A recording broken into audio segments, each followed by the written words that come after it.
नारी शक्ति और मेरे काका ताऊ सबको मेरा नमस्कार। मुझे संबोधन नहीं आता करना नेताओं की तरह या वक्ताओं की तरह, लेकिन दो चार बात आपके सामने कहूंगा बहुत थोड़े से समय में। कि जो आंदोलन का जो सोच रहे हो कि भाई ये 3 कानून वापस करा लिए और ये एमएसपी की गारंटी का कानून ले लिया तो जीत हो जाओगी और इससे किसान बड़ा समृद्ध हो जाओगा, तो यो वहम है हमारा। क्योंकि इससे पहले बहुत कच्चे नहीं काट रहा था किसान, इससे पहले भी हमारा बुरा हाल था, इसके बाद भी हमारा बुरा हाल होगा, जबकि कन्फर्म होगा। क्योंकि इन कानूनों के साथ बाकी जुड़ी हुई चीजों को हम अगर इग्नोर करते रहेंगे, अगर उन्हें नहीं देखेंगे, अगर न्यू नहीं समझ में आओगा कि ये असली रोड़ा के है, हमारी जो हार्डकोर कमाई का पैसा किस तरह से ये तंत्र लूटने लग रहा है, सरकार कैसे कॉर्पोरेट के साथ मिलकर जैसे ये कानून लागू करे हैं वैसे ही बाकी के कानून लागू करे हैं, तब तक न्यू समझ लो कि सरकार का न्यू बेरा है कि ये किसान अपने आंदोलन इसके बिलो खातर लड़ रहे हैं, बाकी किसी तबके खातर नहीं लड़ रहे। इन आंदोलनों की बिसात बिछाई थी सरकार ने कद सन 2015 में, जिस टाइम पे स्वच्छता अभियान लागू करा था। कोई ग्राउंड वर्क नहीं, नया कोई कर्मचारी भर्ती नहीं, सफाई कर्मचारियों की कोई भर्ती नहीं, जो मौजूदा तंत्र में ऑलरेडी काम करने लग रहे मास्टर की ड्यूटी लगाई सफाई करण में। उस दिन हमारा समझ में नहीं आई, फिर ला दिया बिना पूछे, ना किसी बैंक से पूछा, ना किसी इकोनॉमिस्ट से पूछा, ना किसी और से पूछा, फिर कर दी नोटबंदी, फिर ले जीएसटी, फिर करा इस तरीके से ऐसे काम करे। भाई रोहित वेमुला वाला केस ले लो, जेएनयू वाला केस ले लो, वो देखता रहा एक एक आदमी के ऊपर अटैक करके कि जब मैं मास्टर पे अटैक करूं हूं तो किसान बोल रहा है कि नहीं बोल रहा है, जब मैं पीटीआई पे अटैक करूं तो वो बोल रहा है कि नहीं बोल रहा है, जब मैं नर्सिज पे अटैक करूं तो जो वो बोल रहा है कि नहीं बोल रहा है, जब मैं ये क्रैच वर्ड करे हैं, जब अपना आंदोलन उसके साथ पूर्ण हुआ है, उसने जो देख लिया कि अपने आदमी जो सांगवान साहब अभी थोड़ी देर पहले बता रहे थे कि वह जो 70% तमाशा देखे हैं घर में बैठे हुए, वह 70% में कितने हैं, तो उसने जो देख लिया कि इस देश में 90% से ज्यादा तमाशा देखने वाले हैं, आगे आने वाले नहीं है। वो ये पूरा जांच पड़ताल करके, पूरी टेस्टिंग करके फिर उसने 2020 में एक काम करा था जो एक फर्जी बीमारी लेकर आया।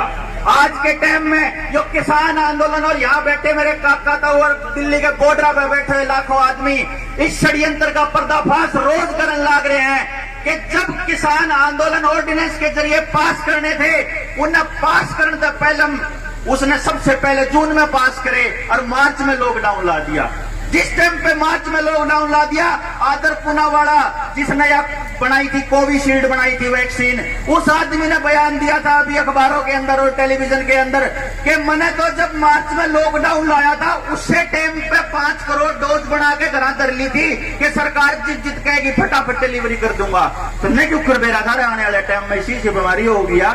उस टाइम तो किसी ने शक भी नहीं था, लेकिन उसने क्या खेल खेला, पहले घड़ा में बिठाए, घड़ा में बिठा के आपके दिमाग में तड़के से सांझ तक इस जहरीले टेलीविजन के माध्यम से आपके दिमाग को ब्लॉक करा, ताकि वो आदमी आने वाले टाइम में जब मैं मारूंगा लोगों ने सड़का पे दवाई दे के न मारूंगा, जो आईसीएमआर के प्रोटोकॉल के तहत जो दूसरी लहर में लोग मारे हैं अस्पताल में, देखा होगा आपने, जो अस्पताल में चले गए वो मर का आए, जिन्हें घर इलाज कर लिया, अपने जान पहचान के डॉक्टर पे इलाज करवा लिया, उसका कुछ नहीं होया।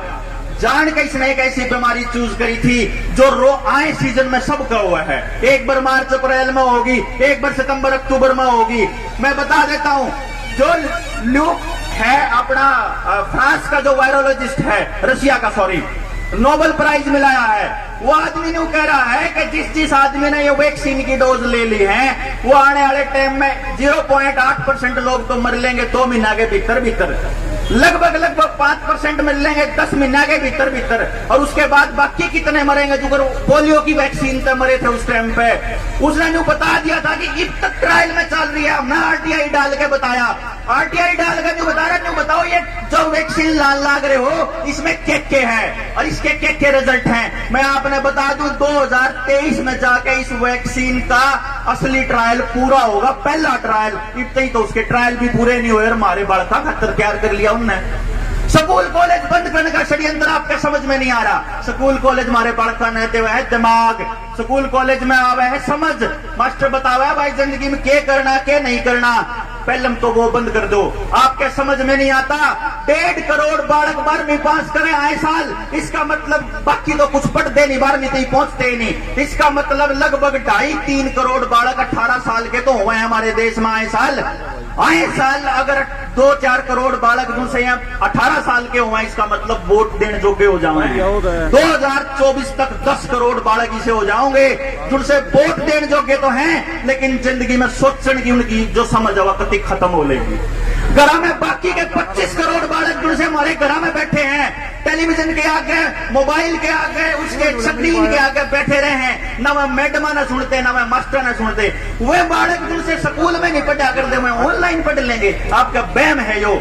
जब टेलीविजन पे एक छोटा सा भी लाइक करो हो ना, तो उन कंपनियां न्यू बेरा लाग जाए कि इस आदमी ने गूगल पे जूता स्ट्रेस चाहिए है कि इस आदमी ने के चाहिए, जब वे आपके शामी वहां लाग जावे हैं तो उसने न्यू भी बेरा है कि इस घर में जो सा बालक है वो 8वीं क्लास का सिलेबस खोल रहा है, अगर 9वीं क्लास का वो नु देख ले है कि वो 12-13 साल का बालक है, इसके शामी रोज की रोज वीडियो गेम आनी चाहिए। वो देख ले कि 16-17 साल का बालक है, उसके सामने वो अश्लील वीडियोज आनी चाहिए।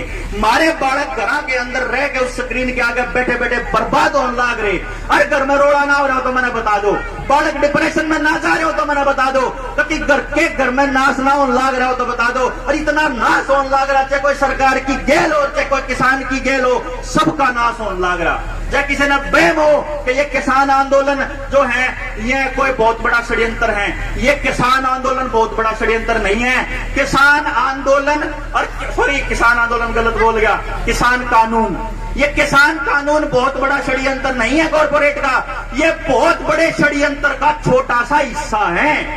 ये जो रोड बंद कर रखे हैं, उनसे जीटी रोड पे ढाबे बंद कराए हैं, जो जीएसटी लाकर बड़े लोग बंद करे थे, आपने बेरा है 2008 में पूरी दुनिया में मंदी आई, भारत बर्बाद होने तक क्यों कर बचा कि उनसे बताया जब इकोनॉमिस्ट ने कि भारत बर्बाद होने तक बचा सिर्फ एक चीज था कि लोग थोड़ा इसे रुपये थे जिनसे बैंक में नहीं जावे थे, लोग आपस में ट्रांजैक्शन कर लिया करे थे।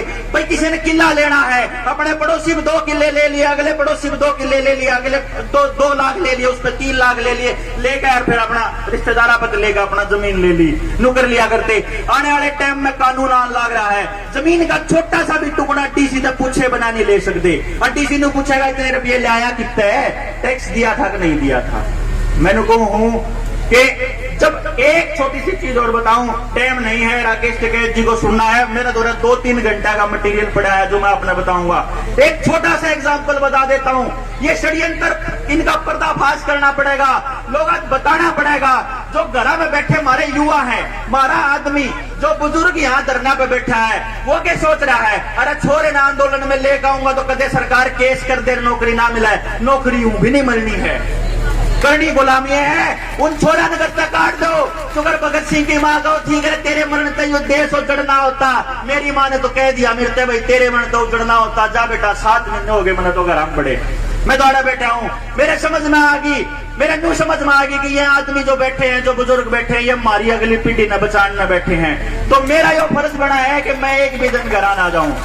एक छोटी सी चीज और बताऊं हूं, जब मैं ये एक छोटा सा नमूना है, 2017 में बाबा रामदेव की एक कंपनी थी जिसका नाम था रुचि सोया कंपनी, उसके ऊपर लगभग 12,146 करोड़ रुपए का लोन था।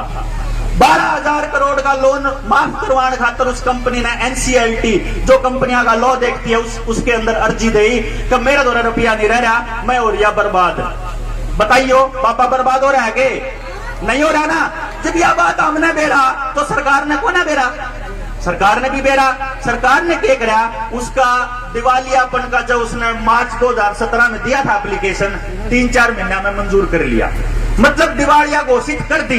दिवालिया घोषित करने का मतलब है जिन बैंकों पे तो उन्हें 12,000 करोड़ लोन ले रखा है, ये वो चाहे उन्हें देवे चाहे ना देवे, चाहे कितने रुपया हम सेटल करो, 12,000 करोड़ का लोन मैं आपने बता दूं सिर्फ 3,000 रुपया में सेटल हो गया। 3,000 करोड़ रुपया में, जिसमें 1816 करोड़ रुपए एसबीआई के थे, 800 करोड़ में सेटलमेंट कर दी, भाई 800 करोड़ में हो गया।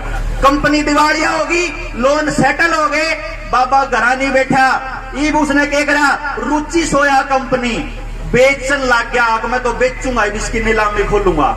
वह कंपनी बाबा रामदेव ने खरीद ली 8250 करोड़ रुपया में, 4350 करोड़ रुपया में खरीद ली। क्यों करे, बेड़ा है।